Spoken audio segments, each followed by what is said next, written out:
today, again, I was writing my blog for today and I just had to stop and make a video because I just wanted to talk about it as well as write about it because this is another one of my favorites.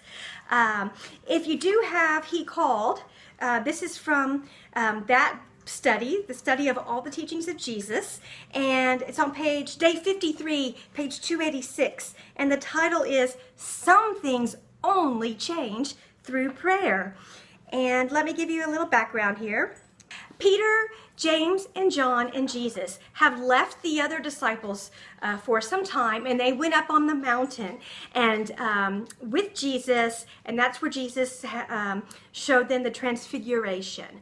So to put this in context, Jesus and a few of the disciples have been away from the rest of the disciples for some time. Now, just for a short time, maybe a few days, however long it takes to go up the mountain, have the transfiguration experience, and come back down. Now, they come back down and they meet back up with the other disciples. The other disciples, meanwhile, have been ministering down at the base of the mountain, and they've drawn a crowd, but they're having some serious difficulty in the ministry because suddenly there is a young boy there who has an evil influence upon him, an evil spirit, and they are not able to cast it out. They're doing what they believe they have always done, but they can't help the boy. And so here, that sets the background as to what happens. And so Jesus, Peter, James, and John are meeting back up with the rest of the disciples. And this is where we are. It's Mark 9:25 through 29. When Jesus saw that a crowd was running to the scene, he rebuked the evil spirit. So Jesus rebuked the evil presence that was in or influencing this boy. You deaf and mute spirit. You deaf and mute spirit, he said, I command you, come out of him and never enter him again. The spirit shrieked, convulsed him violently, and came out. The boy looked so much like a corpse that many said, he's dead. But Jesus took him by the hand and lifted him to his feet, and he stood up. After Jesus had gone indoors, his disciples asked him privately, why couldn't we drive it out? And Jesus replied, this kind can only come out by prayer.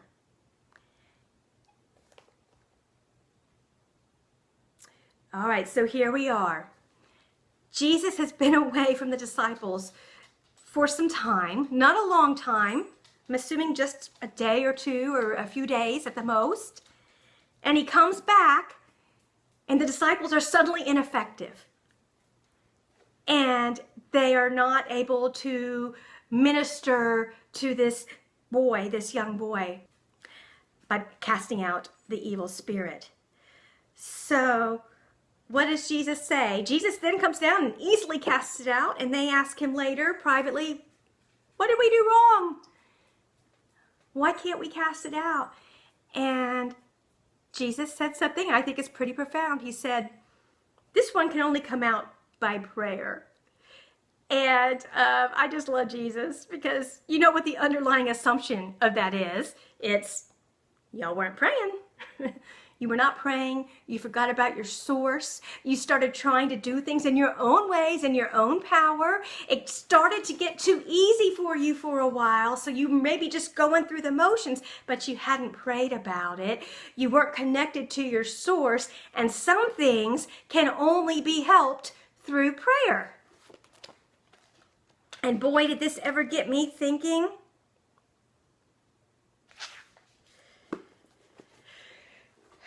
That we all have problems in lives, and there are some that can only be helped through prayer. All right, so let's think about this. What do we know? What do we know from what God has told us in His Word?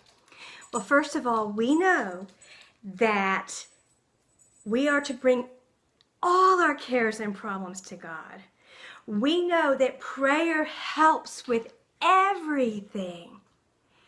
And now we also know that there are some things that absolutely require prayer or they won't be helped.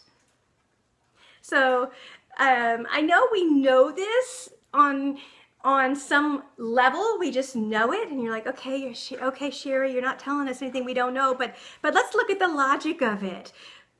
The first statement that is true is that everything can be helped by prayer.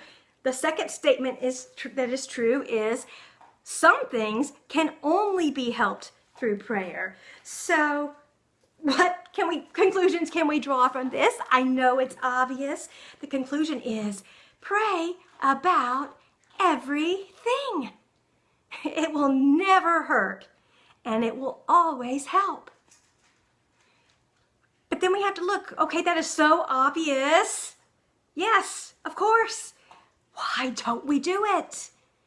Why don't we do it? And I'm saying we do it because why don't I always pray about every little concern? Well, to figure that out, to get to the root of that, let's answer this question.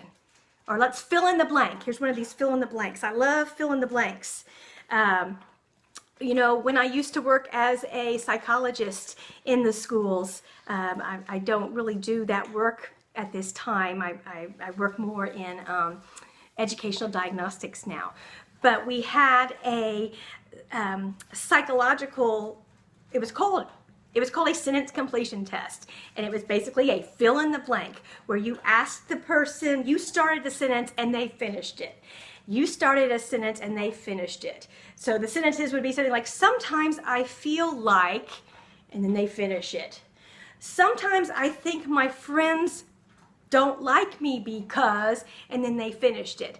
And so you would really get down to, you could very quickly get to the root of some very difficult issues that your counselee could use some counseling over. And so I still love these, and so you'll see a lot in my writings, I put a lot of fill in the blanks. What is your reason? And so the fill in the blank for this is, sometimes I don't bring all of my concerns to God in prayer because blank. And if you need to pause the video for a little bit and think about how would you answer that. Sometimes I don't, or maybe oftentimes, I don't bring all my concerns to God in prayer because blank. Well, I just did this for myself, and here's what I put down. I had two big reasons that popped up. My first one is, sometimes I don't bring all my concerns to God in prayer because I created the problem alone, and so I feel like it's my duty to solve the problem alone. It's almost like the child that did something small and wrong, maybe broke something behind a closed door, and so they think that they're going to have to somehow repair it themselves, and they'll just take care of it, and they're not going to bother their parent or their authority at all. So a lot of times that's where I think, oh, I created this mess, so I'm going to just clean it up. Okay? And the second way I filled it in, sometimes I don't bring all of my problems and concerns to God because God already knows what it is that's on my heart and what my concern is. So I don't really understand why I really have to go through the motions and pray, because He knows what I'm thinking. He knows. Okay, so those are two of my main reasons as to why I don't actually formally bring my requests and my concerns to God before prayer. And once again, when you really look at what our kind of excuses are, those are our thoughts. And once again, as always, our thoughts are not like His thoughts, and our ways are not like His ways. See, I think, oh, I did this all alone, so therefore I have to fix it all alone. That's kind of what I'm unconsciously thinking, but God says in 1 Peter, bring everything to me. Bring all your cares to me, because I care about you. And then he says in Joshua, you are never alone. You are never alone. So honestly, he was there looking at me when I messed up. And now he's there looking for me to look at him to help clean it up. Isn't that wonderful? And then the second way my thoughts are different is I say, well, he knows.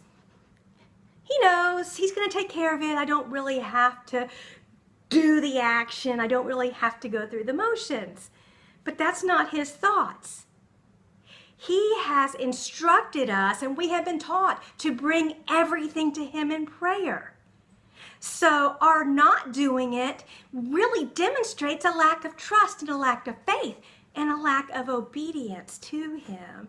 His instructions are different. Just once again in 1 Peter, we have been taught to bring everything to him. And he has told us to bring everything to him. And so when we assume he doesn't really want us to bring everything to him, we're actually demonstrating that we don't really trust what he says. He says bring everything to him, but we assume, oh, he already knows I don't have to bring this to him. But that's not what he said. So why aren't we doing what he said? See, our choice to do what he said and to bring it to him is actually a demonstration of our faith and our trust and our willingness to obey him, even though it doesn't make complete sense to us. And Hebrews tells us that, and that's what Hebrews tells us. In Hebrews 11, it tells us that coming to him demonstrates our faith and our belief. Also, when we pray, we also don't always just ask for things. We come with a different heart and we also confess. So maybe the reason we're commanded to bring everything to prayer is not so much because we have to make the request, but maybe we have to do our confession in order to access the answer to our request. Just a thought there. And then the last part of that is, yes, we know that the prayer of the righteous person has power. The prayer of the faithful and righteous person has power. And how do we be considered righteous? We're considered righteous by being forgiven. So perhaps we are commanded to go into prayer so that we can go through the process of prayer, and then our prayers can be powerful if we have confessed it and requested. So the prayers of the righteous are powerful. The assumptions of the righteous, assuming, oh, God already knows, that's not as powerful. Okay, so what's your blank? What's your reason for not bringing everything to him? If you want to, feel free to share at the bottom of this, and maybe some of the others of us can help. Whatever your thoughts is, give God's thought, so that instead of thinking about your reasons or just living in your reasons without thinking about them, you can meditate on his reasons and claim his reasons and claim his thoughts and live out in that. Okay, thank you all. I hope to have another video up before too long. Definitely a blog post up still once a week. Once I really do get busy back into my part-time job and my studies, I may go down to just twice a month. But I know that the majority of you are kind of behind. I can actually see, I can't see who's watching what, but I can see how many things each thing has been clicked on. And so I see that a lot of you are still back. This is teaching 14 today. Some of you are still back on 7 and 8. So that will give you time to get caught up.